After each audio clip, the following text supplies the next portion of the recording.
there is one man on this earth who thinks Donald Trump was right to get out of this deal. And he's here with me right now. He's Bjorn Lomborg, the president of the Copenhagen Consensus Center. All right. Was Mr. Trump right to get out of this particular deal? Yes. Fundamentally, it would have done almost nothing for climate, and it would have been incredibly costly. So getting out doesn't actually do anything bad about climate, but it saves us a lot of money. So absolutely. But we do need another way to tackle global warming. Yeah, and that's, I find you have solutions.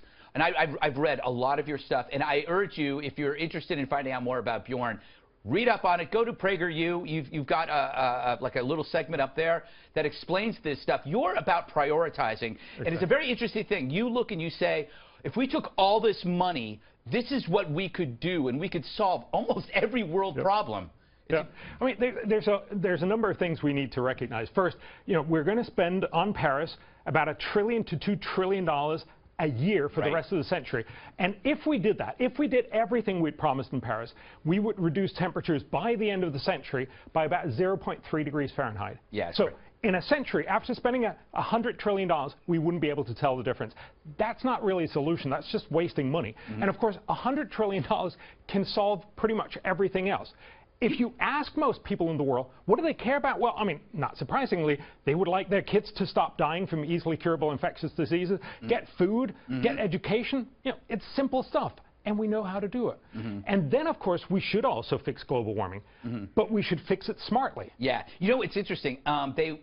President Obama and others have said that if you were pulled out of this accord, you're endangering children. I would argue that by skipping the priorities and spending $100 trillion, all of those things that you mentioned actually put more people at harm. So you could tell the person who's saying, I'm for the accord, you're killing children. That's what I would do. No, and there's certainly, I think you can say it more diplomatically. You know me. But basically point out, look, wouldn't you actually want to save real kids right now instead of helping them incredibly ineffectively in 100 years? So the real argument here is to bring people back and say, how are you going to solve this problem?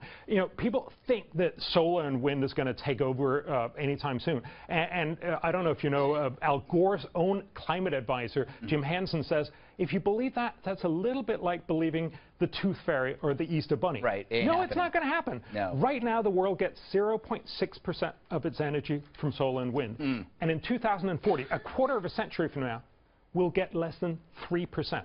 So solar and wind is just trivial for the next 25 years. Now, it may solve the problem in the long run, but that's why we need to invest a lot more in research and development in green energy. Exactly. And do you feel that private companies are probably going to figure this out before the government steps in?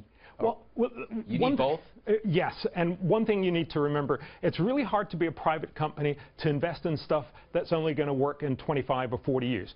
Because once it starts working, your patent is run out, right? That's true. And that's one of the arguments. That's why we have people working on a cure for cancer in public universities. We want to fund stuff that eventually will be to the advantage of mankind, but we should do it smartly. That's what Bill Gates actually has said. I'm going to spend a lot more money on research and development so that we'll get green energy to be so cheap that everybody will want it rather than we have to push them. Are you a nuke guy? Do you like nuclear power? So nuclear, a lot of people like to sort of annoy environmentalists and say you should go for nuclear. Nuclear has some benefits. Certainly, if you look at, Germany just shut down all their nuclear power plants because they were, I don't know, worried about a tsunami? What the hell? They've already paid for them. They have to decommission it at some point. Right now, they were just providing CO2-free energy incredibly cheaply. That's stupid. But the problem is building new ones turn out to be fairly expensive. Yeah. Okay. I have one last question for you because we got to move on. How do you feel about the hysterical response? How can we reach consensus